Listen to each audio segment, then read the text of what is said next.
Puji Tuhan, bersyukur kepada Tuhan kita ada lagi. Karena kebaikan Tuhan, karena kemurahan Tuhan. Kebenaran firman Tuhan, mari saudara kita dengar. Kita membuka dalam Injil Markus. Pasal 8. Ya, Injil Markus pasal 8 ayat 34.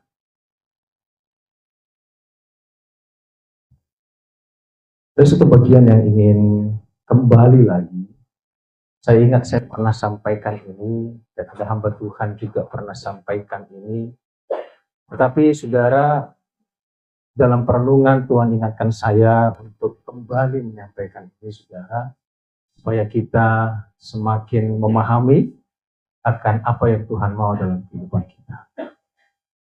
Saudara, kadang khotbah itu firman Tuhan katakan seperti pedang bermata dua. Yang firman itu kepada saya sendiri dan juga kepada kita, amin.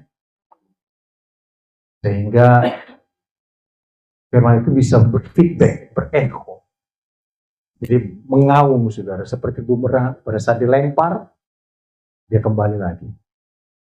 Menyerang si pembicara. Makanya hamba Tuhan yang masuk dalam pemberitaan firman, saudara harus siap-siap bumerang itu kembali kepada saudara. Jadi memang semakin harus disadari saudara bahwa bisa firman itu berecho dari bumerang itu dari situasi atau juga dari orang di sekitar kita. Sehingga dia menyerang balik.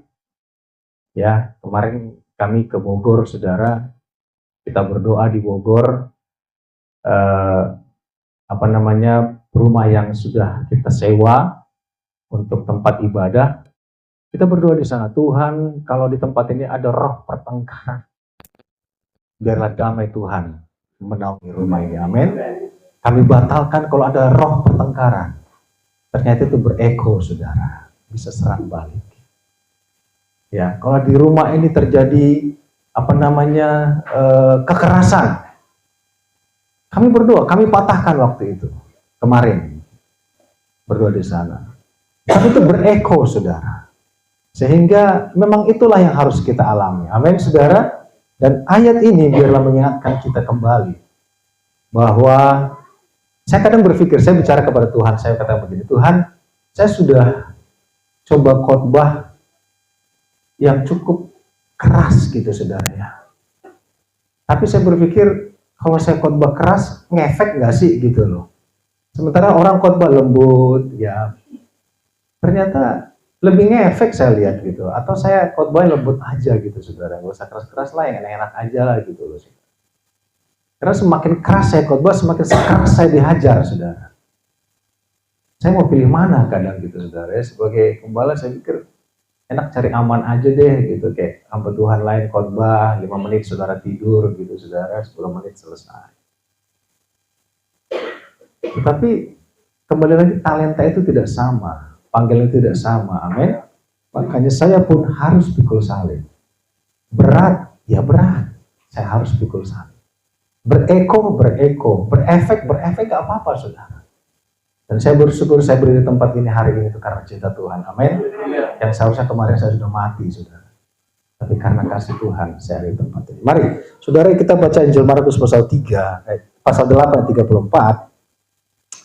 Saudara, kalau sekiranya, jadi kalau begini saudara, kalau orang zaman dulu, saudara ke pasar lihat ada orang main sulap gitu saudara ya. Jadi kalau ada yang seperguruan, tolong jangan diganggu gitu saudara ya. Jadi kalau ada merasa tertuduh, ya udahlah, terima aja, jangan menuduh balik gitu, saudara. Amin. Mari. Tapi kalau saudara merasa tertuduh, lebih baik saudara nggak usah dengar, turun aja. Daripada nanti berecho gitu, saudara ya. Injil Markus 8 ayat 34.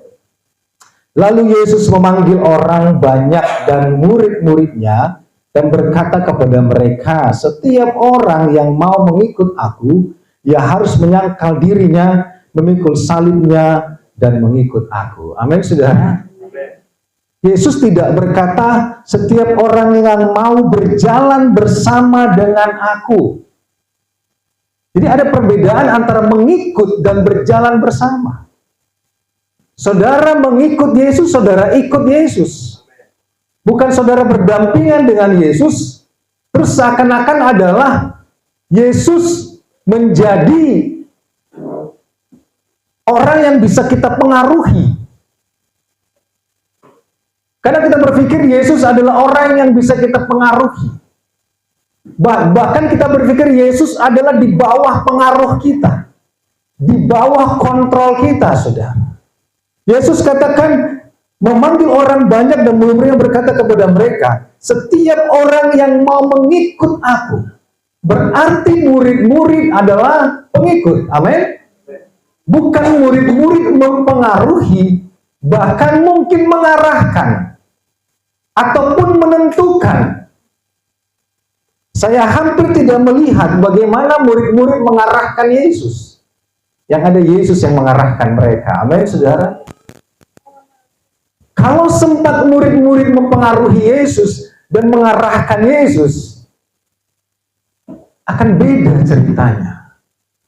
Tetapi Yesus adalah Yesus. Yesus adalah gembala. Gembala adalah gembala yang harus diikuti, bukan dipengaruhi. Amin, saudara. Jadi kalau kita berpikir, oke, Yesus, kita pengikut Yesus, tapi kita mau mempengaruhi Yesus. Kami pun, saya pribadi tidak mau, saudara. Saya selalu katakan di hadapan kita semua, kami hanya alat, kami hanya hamba. Amin. Dan gak mungkin alat bisa mempengaruhi si pemilik alat itu. Gak mungkin hamba bisa mempengaruhi tuannya. Tetapi saudara, yang dimaksud ini kita akan pelajari lebih dalam, saudara. Lalu Yesus memanggil orang banyak dan murid-muridnya dan berkata kepada mereka, setiap orang yang mau mengikut aku, ya harus menyangkal dirinya, memikul salibnya, dan mengikut aku. Karena sorga bukan kita punya. Pelayanan bukan kita punya. Amin. Saya kalau dibilang orang mari melayani, ayo, saya sangat menggebu-gebu, saudara. Kalau boleh mobil saya jual. Rumah saya jual untuk pelayanan. Amin. Karena saya tahu hidup saya Tuhan punya. Amin. Apakah apa yang saya punya karena saya? Itu karena Tuhan. Kalau dikatakan kemarin ke Bapak Willy, saudara, luar biasa. Harga satu jiwa orang gila itu 2.000 babi. Jadi kalau satu ekor babi hari ini bisa sampai 5 juta, saudara.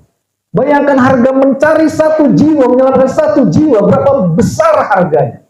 Tapi banyak orang masih hitung-hitungan, saudara. Kayaknya saya katakan sekali lagi, kalau saudara merasa firman ini keras kepada saudara, silakan saudara turun. Karena saya nggak mau itu bereko kepada saya. Itu untuk membangun iman. Amin. Harga satu jiwa, mencari satu jiwa, 2.000 ekor babi, saudara. Makanya kalau kita mau mencari jiwa, udah gak usah hitung-hitungan. Amin, saudara. Bukan cari babi. Ayo, kita cek dalam bahasa Inggrisnya. And Jesus called. Saya baca dalam Amplified Bible. And Jesus called the throng with his disciples and said to them, if anyone intends to come after me, mengikut aku. Intends artinya berkeinginan. Kecuali nggak ingin, ya itu beda cerita. If anyone intends, berarti sudah ada keinginan, sudah ada niat, sudah ada kerinduan dan keputusan. Intends to come after me, let him deny himself. Deny bicara tentang menyangkal. Menyangkal dirinya itu bicara tentang original. DNA-nya, saudara. Kemanusiaannya, kedagingannya, saudara. Original. Ya, beberapa waktu lalu kita bicara tentang gerbang sampah. Kita bicara tentang bagaimana anjing yang hidup lebih baik daripada singa yang mati. Ya. Saya pun merasa kalau saya gembala yang mati lebih baik saudara pelayanan hidup. Amin. Dan saya tidak mau mati, saudara. Saya mau bergerak. Saya mau melayani Tuhan. DNA-nya dilepas. Apa itu, saudara? Deny himself. Dalam penjelasan sini dikatakan forget himself, melupakan dirinya, ignore himself, mengabaikan jati dirinya, disown himself. Artinya dia bukan miliknya lagi, tapi milik orang lain. And lose sight of himself. Bahkan kehilangan ketertarikan kepada dirinya sendiri. Udah nggak, ketertarikan kepada dirinya itu berkurang, tetapi tertarik kepada dia yang diikutin. Amin. Jadi tidak ngurus dirinya sendiri lagi. And his own interest. Dan kepentingan dirinya sendiri. Jadi saudara deny himself, menyangkal diri, bicara tentang jati diri yang sudah kita tidak pertahankan lagi. Seperti Yesus adalah anak Allah yang hidup, dia tidak lagi mempertahankan predikatnya, saudara. Dan dikatakan sini forget himself, melupakan, ignore, mengabaikan, disown, gua bukan milik gua lagi, and lose sight of himself, artinya sudah kehilangan jati dirinya lagi, apalagi and his own interest, tidak punya keinginan untuk diri sendiri lagi, tidak punya ketertarikan atas diri sendiri, tidak ngurusin diri sendiri lagi, Pak Saudara. Kita tidak akan take up his cross. Kita akan bahas dulu tentang mengikut itu, disown. Artinya deny himself. Saudara, ini kembali lagi bicara tentang DNA kita. Di dalam DNA kita ada perasaan. Amin. Ada perasaan. Sehingga saudara, deny himself, atau artinya dikatakan menyangkal diri, adalah bicara tentang jiwa. Jiwa bicara tentang sifat. Sifat bicara tentang perasaan. Amin. Makanya kalau kita fair-fairan aja saudara, perbandingan gereja, kita terbuka, bisa googling gereja-gereja di Indonesia, metode mereka, cara mereka bagaimana. Dan saudara, kita punya kebebasan untuk beribadah di mana dan bagaimana, saudara. Itu sangat bebas. Kita tinggal mau pilih, saudara.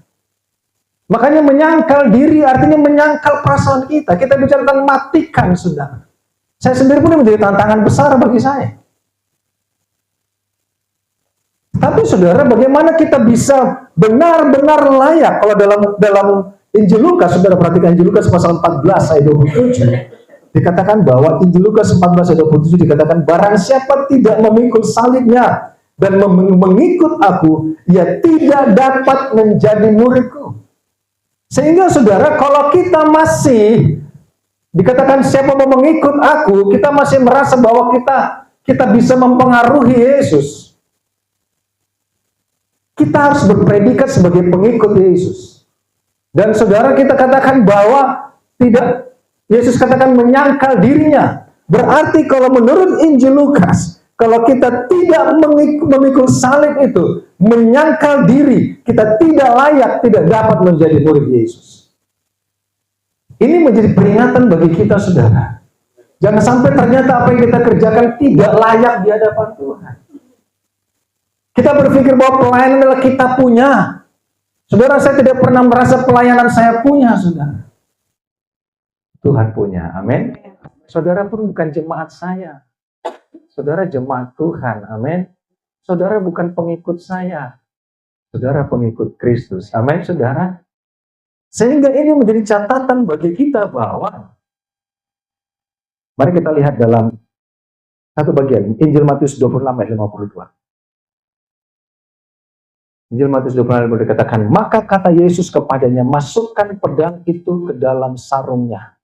Sebab barang siapa menggunakan pedang akan binasa oleh pedang. Ini pada saat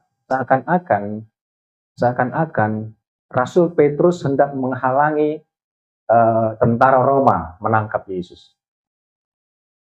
Dia cabut pedangnya. Dia potong kuping itu orang. Yesus katakan masukkan ke dalam sarungnya. Barang siapa menggunakan pedang akan binasa. Barang siapa hidup oleh pedang akan binasa oleh pedang. Barang siapa hidup dengan perasaan akan mati dengan perasaan. Sudah pernah lihat orang mati dengan perasaannya, saudara? Waktu itu pernah ada demo zaman SBY, demo di sana. Tahu demo apa? Nggak ngerti, mungkin demo ketenaga kerjaan atau itu pendemonya sama sekali mahasiswa orang Batak. Dia demo sekeras-kerasnya, wah, sampai dia bakar diri sudah. Wah, dia wah. Ngaruh tak sama orang? Apa aja presiden lagi makan steak di dalam. Nah, makanya orang yang hidup oleh pedang akan mati oleh pedang. Orang yang hidup dengan perasaannya akan menderita dengan perasaannya, dia akan mati dengan perasaan.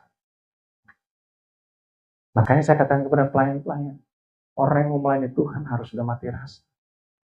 Amin, saudara. Mau saudara mati rasa? Ya udah.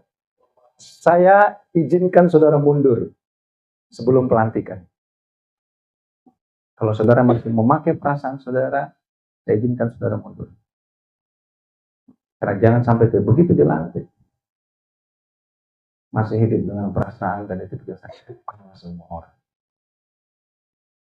Saya izinkan saudara mundur dari kepengurusan, apapun itu, sebelum saudara dilantik. Amin, saudara. Lanjut. Dan kita teruskan, saudara. Sebenarnya, Yesus punya banyak kesempatan untuk menolak salib itu. Jadi dimulai dari Yesus sendiri. Dia sebenarnya sebagai manusia, dia nggak mau juga itu salib. Matius 16 ayat 21 sampai 23 dikatakan, saudara. Matius 16 ayat 21 sampai 23. Sejak waktu itu Yesus mulai menyatakan kepada murid-muridnya bahwa ia harus pergi ke Yerusalem dan menanggung banyak penderitaan dari pihak tua-tua, imam-imam kepala dan ahli-ahli Taurat, lalu dibunuh dan dibangkitkan pada hari ketiga. Tetapi Petrus menarik Yesus ke samping dan menegur dia, katanya, Tuhan, kiranya Allah menjauhkan hal itu sekali-kali tak akan menimpa engkau. Maka Yesus berpaling dan berkata kepada Petrus, hanyalah iblis, engkau suatu batu sandungan bagiku. Sebab engkau bukan memikirkan apa yang dipikirkan Allah, melainkan apa yang dipikirkan manusia. Petrus mencoba mempengaruhi Yesus. It will never happen. Tapi Yesus katakan no. Sebagai manusia, Yesus sebenarnya ingin salib itu dia lepas. Di Taman Getsemani kurang lebih 3 kali, Yesus katakan, Bapa, kalau sekiranya ambil cawan ini daripadaku. Karena dia tahu bahwa salib adalah lambang penderitaan orang paling hina. Dia katakan lagi, dia balik lagi. Saat murid-muridnya kembali tidur, dia balik lagi, dia katakan, Bapa, kalau boleh ambil salib ini daripadaku, ambil cawan ini daripadaku. Saudara, Yesus sebenarnya sebagai manusia, saudara, ini berat. Pikul salib itu tidak mudah, saudara. Menjadi Kristen sebenarnya, saudara, kita pikir segala sesuatu mudah akan menjadi gampang. Tidak. Yesus pun merasa ini salib boleh nggak dilepas. Kalau salib, karena apa, saudara? Yesus diminta menyelamatkan orang yang bebal dan berdosa. Tetapi Yesus katakan, kalau boleh lalukan daripadaku. Dia pun, saudara, ingin saudara supaya salib itu dia tidak pikul, saudara. Kalau boleh Bapa, beban ini lalu daripadaku. Kalau boleh kita, saudara, menjadi anak Tuhan, masuk surga lenggang kangkung, kalau boleh begitu, saudara. Kalau boleh kita ke surga dengan cara kita, saudara. Kalau boleh kita melayani Tuhan dengan cara kita. Kalau boleh kita mengerjakan kehendak Tuhan dengan cara kita. Semudah mungkin, segampang mungkin, seenak mungkin, senyaman mungkin. Betul? Kalau boleh, Yesus katakan, kalau boleh, cawan ini lalu daripadaku. Kalau boleh kita menjadi anak Tuhan, gak perlu menderita, saudara. Gak perlu korban tenaga, korban waktu, korban duit, korban perasaan, gak perlu lah. Sekalipun mungkin di hadapan kita melihat banyak orang melayani dengan cara seperti itu. Banyak orang kita di luar sana ibadah dengan cara seperti itu. Kalau boleh Tuhan, saya menjadi gembala tapi dengan cara saya.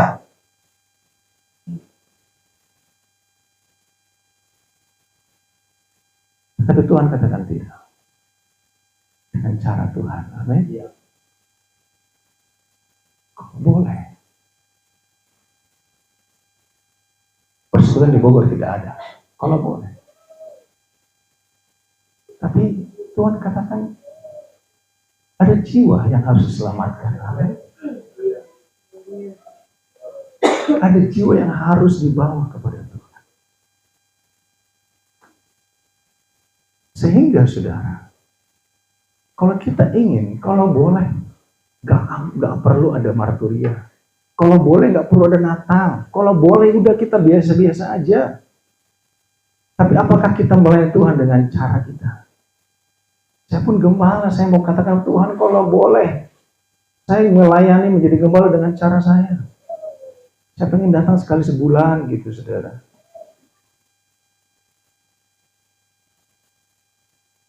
Kalau boleh saya jadi gembala, nggak perlu keluar duit. Tapi kan emang duit saya. Kan Tuhan punya, amin. Kalau saudara pacaran, saudara, yang masih pacaran di sini saudara, makan bakso, apakah kita ketika pacaran makan bakso yang bayar tukang parkir? Siapa yang bayar, saudara? Mereka yang menunjukkan cintanya, amin. Mereka yang menunjukkan kasihnya. Ketika kita mengasihi seseorang, kita menunjukkan bukti dari kasih itu. Amin. Bukan hanya dengan perkataan, tapi dengan perbuatan. Amin. Dan itu satu bentuk kasih kita. Tetapi setelah itu, firman Tuhan katakan memikul salib dan mengikut aku. Saudara, mungkin salib kita tidak sama. Tapi saya mau katakan saudara, ada upah yang Tuhan siapkan ketika kita mau ikut perintah Tuhan. Amin. Saya mau katakan begini, orang mau menikah, menjadi hak semua orang untuk tidak menikah. Rasul Paulus katakan itu hak semua orang.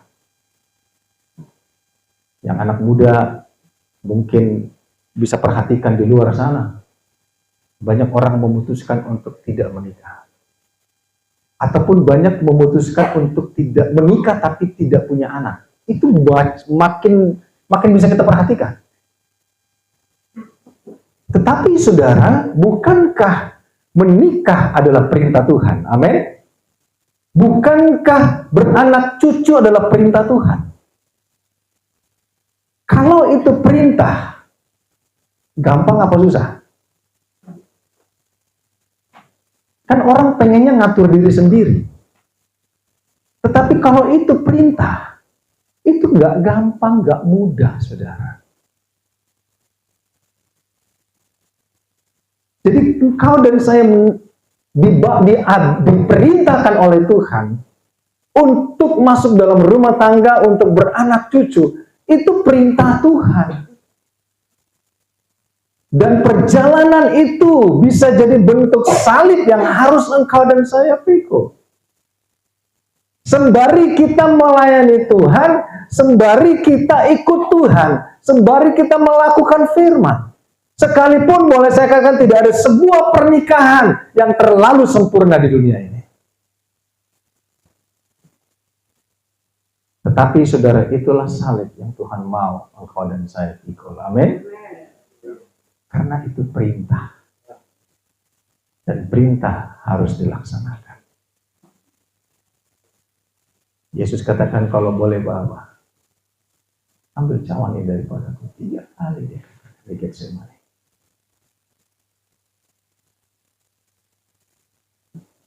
Tapi kalau itu perintah, kita harus laksanakan perintah itu. Amin, saudara. Dan perintah itu datang dari Tuhan. 1 Korintus 10 ayat 13.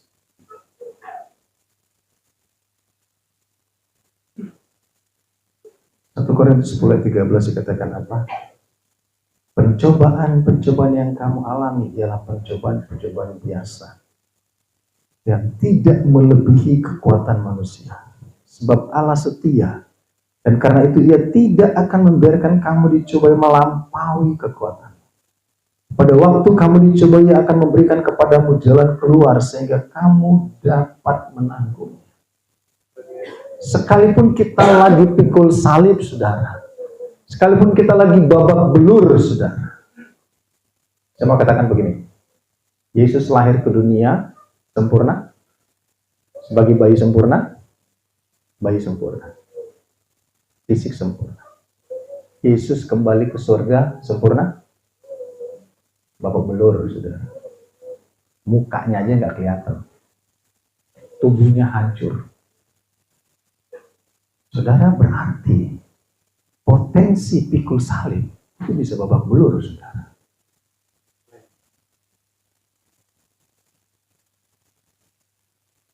Jadi kalau kita mau sama seperti pengikut kita, kalau kita sama seperti dia yang kita ikuti, apakah mungkin dikala Yesus di ujung nafasnya sebagai manusia babak belur, apakah mungkin kau dan saya bisa babak belur? Bisa. Bisa. Dia pikul salib. Amin. Dia babak belur. Dia dicampuk. Dia diludahi. Dia digampar. Dia diinjak. Dia ditendang, saudara. Berdarah-darah. Itulah kekristenan. Makanya Rasul Lukas katakan, kalau orang tidak mau pikul salib, dia nggak layak buat itu. Jadi saudara, mungkin ada pencobaan, mungkin ada situasi yang berat, tetapi tidak pernah di luar kemampuan kita. Saudara menghadapi sebuah masalah, saudara jangan kesurupan, saudara. Saya pernah katakan, saudara harus on top of the problem. Saudara harus di atas dari masalah itu. Karena dengan refleksi kita, saudara, kita harus memahami. Iblis bisa gunakan segala situasi untuk engkau dan saya bisa dihajar sama dia. Tetapi kita harus bangkit dan menang. Berapa kali Yesus jatuh waktu pikul salib, saudara? Berapa kali? Banyak. Dia naik gunung, saudara. Dia naik gunung, naik ke bukit Golgota, pikul itu salib, ditendang berapa kali jatuh. Kita mungkin berkali-kali bisa jatuh, saudara. Tapi kita harus bangkit lagi. Amin. Kita harus tetap melakukan perintah. Maaf, saya memakai kata kesurupan, saudara. Saudara, kadang di saat kita melihat sebuah masalah itu tetap ada di situ. Tetapi kita sendiri yang sudah mulai, wah, apakah dengan kita kesurupan masalah selesai? Enggak, saudara. Justru kita konsentrasi. Oh, masalahnya di sini. Kita hadapi, kita selesaikan. Sebagai orang yang Tuhan kasih hikmat. Amin, saudara. Jadi ke depan di saat saudara menemukan masalah dalam hidupmu, keluargamu, pribadimu, bahkan dalam pelayanan mungkin. Saudara melihat masalah, saudara berdoa. Amin. Mari kita menjadi pelayan anti kesurupan, saudara. Amin, saudara. Supaya kita bisa memahami apa yang Tuhan maksud dalam kehidupan kita. Supaya kita bisa berjalan mengikut Yesus. Bukan Yesus yang ikut kita. Lanjut, saudara. Yakobus 1 ayat 13 sampai 15. Apabila Yakobus 1 13 15, apabila seorang dicobai, janganlah ia berkata pencobaan ini datang dari Allah. Sebab Allah tidak dapat dicobai oleh yang jahat dan ia sendiri tidak mencobai siapapun. Tetapi tiap-tiap orang dicobai oleh keinginannya sendiri karena ia diseret dan dipikat olehnya. Dan apabila keinginan itu telah dibuahi, ia melahirkan dosa, dan apabila dosa itu sudah matang, ia melahirkan maut. Jadi orang yang menghadapi pencobaan, dikatakan Tuhan firman tadi dikatakan tidak melampaui kekuatan. Dan banyak orang mulai menyalahkan Tuhan. Orang mulai salahkan Tuhan. Kenapa pencobaan ini datang? Firman Tuhan jelas mengatakan bahwa Tuhan tidak pernah mencobai umatnya. Tuhan tidak pernah menyeret kita kepada pencobaan, saudara. Sekalipun banyak pemahaman di luar sana, saudara, ini cobaan dari yang kuasa. Lu kalau dicobain yang kuasa, mati waktu itu juga, saudara. Jadi saudara, apapun yang dijadikan perhadapan kepada kita itu tidak pernah bersumber dari Tuhan. Itu bersumber dari kuasa gelap yang mungkin bereko, yang kita mulai serang, yang kita mulai pojokkan, saudara. Dalam kita melakukan misi Tuhan menyelamatkan jiwa, dalam kita masuk dalam misi Tuhan, melayani Tuhan dan pekerjaannya, saudara. Kalau engkau sedang dalam serangan, berarti saudara sedang ada di jalan yang benar. Karena ada pihak yang tidak akan pernah senang engkau hidup dalam kebenaran. Karena akan ada pihak yang tidak akan senang engkau melakukan firman Tuhan. Dengan cara apapun itu, engkau melayani pekerjaan Tuhan. Saudara, kalau engkau sedang mengalami itu bukan dari Tuhan, tetapi engkau sedang ada di jalur yang benar. Tapi tetap kita mengedepankan Kristus dalam kehidupan kita. Kita mengedepankan kebenaran dalam kehidupan kita. Saudara, sebagai gembala, sebagai manusia biasa, kadang kami mau ikut dengan doa Yesus. Kalau boleh Tuhan, lakukan yang daripadaku. Kalau boleh Tuhan, ya sudahlah. Kalau boleh Tuhan. Tetapi saudara, apakah itu menjadi yang terbaik yang Tuhan akan percayakan dalam kehidupan kita? Sekali kita mau intens, dari katakan di atas tadi, intended. Ya. If anyone intends to come after me, kalau ada yang mau, tidak pernah dalam paksaan, saudara. Saudara mau melayani Tuhan, mau beribadah, monggo, tidak ada yang paksa. Intends to come after me.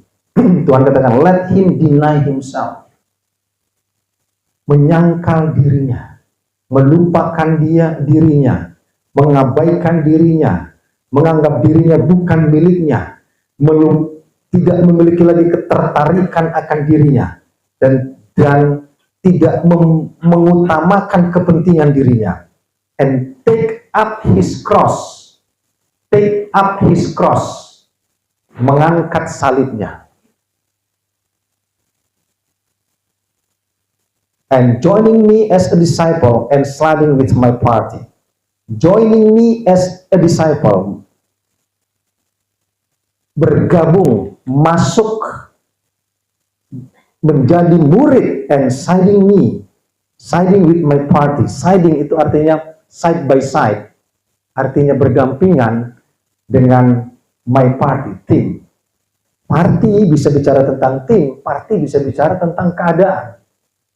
Contohnya, di kantor saudara, saya sedang mempersiapkan sebuah proyek A, contohnya. Ini proyek gak gampang, karena harus berhubungan dengan banyak departemen dalam dan luar negeri. Tetapi saudara, atasan saya, dia cuma bilang ke saya begini, saya dipanggil Isar di kantor. Isar, ready to rock and roll. Nggak masuk akal kan? Jadi pekerjaan yang babak belur itu, pekerjaan yang begitu rumit itu, pekerjaan yang begitu susah itu, dia anggap sebuah istilah, are you ready to rock and roll? Gitu. Itu maksudnya siding with my party. Bukan hanya tim, tetapi buat Tuhan, melayani Tuhan adalah sebuah kegiatan pesta. Amin. Sebuah kegiatan yang menggairahkan. Jadi kalau kita berpikir bahwa melayani bukan kegiatan menggairahkan, kita harus naik lagi ke atas, deny himself, menyangkal diri. Sehingga saudara, itu party. Amin. Jadi pekerjaan, sekali lagi, pekerjaan yang begitu rumit, yang babak belur, yang memakan waktu, tenaga, pikiran, semua itu untuk melakukan proyek itu. Bos saya di kantor, dalam konteks kantor ya, dia cuma katakan, are you ready to rock and roll? Saya bilang 100%. Jadi kalau untuk rock and roll proyek dunia, mungkin saudara yang bekerja di sekuler, saudara bisa berkata, I'm ready to rock and roll. Bagaimana dengan pekerjaan Tuhan? Amin. Mari kita anggap itu sebuah rock and roll, sebuah party. Amin. Sebuah kegiatan yang menggairahkan Tuhan untuk kemuliaan nama Tuhan. Itu yang Tuhan mau dalam hidup. Kenapa, saudara? Karena Roma 8:18. Roma 8:18, sebab aku yakin bahwa penderitaan zaman sekarang ini tidak dapat dibandingkan dengan kemuliaan yang akan dinyatakan kepada kita. Jadi, kita melayani Tuhan, upahnya bukan panci, saudara. Ada kemuliaan yang tidak sebanding yang akan dinyatakan kepada engkau dan saya. Upahnya kekekalan. Upahnya hidup yang kekal.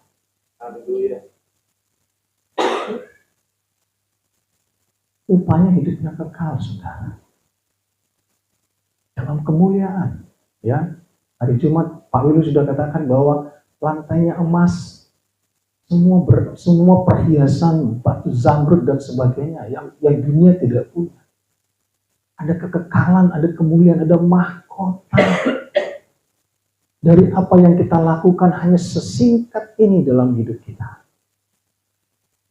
Tidak sebanding, saudara, upah yang Tuhan siapkan bagi kita. Tetapi saudara, Tuhan mau katakan, kalau kamu mau ikut aku, menyangkal diri, pikul salib, dan continue to follow me. Continue mengikut Yesus. Continue melayani Tuhan. Konsisten, saudara. Dan itu yang Tuhan mau dalam kehidupan kita. Ayat terakhir dalam Wahyu 3:11-12. Wahyu 3:11-12 firman Tuhan, mari kita perhatikan. Aku datang segera. Peganglah apa yang ada padamu supaya tidak seorang pun mengambil mahkotamu. Barang siapa menang, ia akan kujadikan soko guru di dalam bait suci Allahku, dan ia tidak akan keluar lagi dari situ, dan padanya akan kutuliskan nama Allahku, nama kota Allahku, yaitu Yerusalem baru, yang turun dari sorga, dari Allahku, dan namaku yang baru. Amin. Saudara perhatikan dalam kitab Wahyu ada kurang lebih 15 dikatakan barang siapa menang, barang siapa menang, barang siapa menang. Yesus sudah menang. Amin. Yesus sudah menunjukkan kemenangan itu atas maut. Engkau dan saya, Tuhan katakan, barang siapa, pegang apa yang ada padamu, talentamu, kemampuanmu, pekerjaan tangan yang Tuhan percayakan, pegang apa yang ada padamu, supaya tidak seorang pun mengambil mahkotamu. Barang siapa menang. Tuhan merindukan orang-orang yang menang. Sekalipun mungkin dalam perjalanan apa saya bisa babak belur, bisa dihajar, tetapi kalau kita bangkit lagi, kita bangkit lagi, kita bangkit lagi, kita adalah pemenang di dalam Tuhan. Amin, saudara. Jadi Tuhan mau dalam kehidupan kita masuk dalam perjamuan asa yang kudus, dan kita bangkit berdiri, kita naikkan pujian.